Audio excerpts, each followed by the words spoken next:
only thing you might need for this system is a roller or a stick, right? When I say stick, I mean the mobility stick that's used to do a little soft tissue work. Today, we're just gonna go over some basics with the foam roller.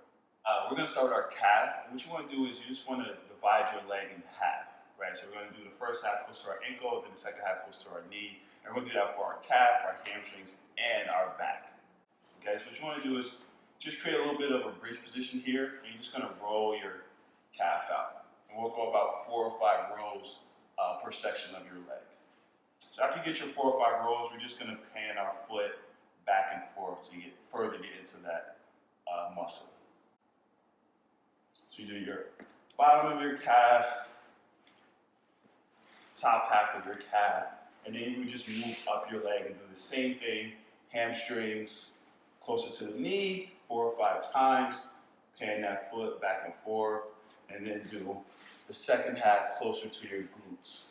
For our glutes, we're gonna do the same thing, right? So we're gonna get into this, I call it the gentleman pose, right? So you're gonna roll out your glutes first closer to your hamstring, and then you're gonna roll out the meatier side towards your back. And if you can't get into this position, you could just quite simply just lean into that one glute and just roll out. You just want to try to isolate that glute muscle to get into it. Then we're going to make our way up to the back. We're going to avoid our low back for right now, and we're going to go to like our mid back. So if you draw a line from your last rib around, that's where you're going to start your roll out. Okay, so we're going to get into like a glute bridge position. Hands are going to be across your chest.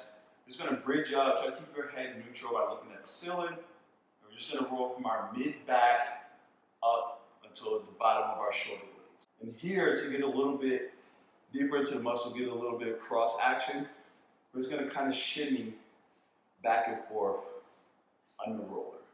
And then we're going to move up and over our shoulder blades. And you can play with your hand position here to feel the difference of where the roller goes.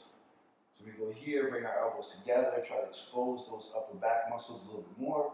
Next, we're going to get into our quads. So quite simply, you're just going to place the roller just above your knees, and we're going to divide our leg in halves again. So we're going to do the first half closer to our knee. We're just going to play with our foot position. So first, we're going to point our toes out, point our toes in, and then we're just going to point our toes back.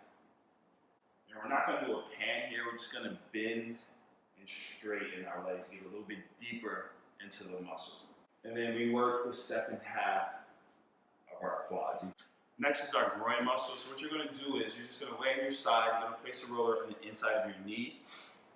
And you're just going to roll out your groin. Now, again, we're going to divide our leg in half, same way we did before, and roll closer to our knee a couple times. And we're going to stay with that bend and straighten like we did with our quads. And then you're just going to move in closer into your inner groin. If you have a roller, I suggest getting a stick. These are a little bit easier to travel with. Same idea as with the roller. We just want to get into our muscles a little bit. And I know the roller and the stick will get a lot of flack in the fitness industry, but it's just a part of our stretching, our dynamic work.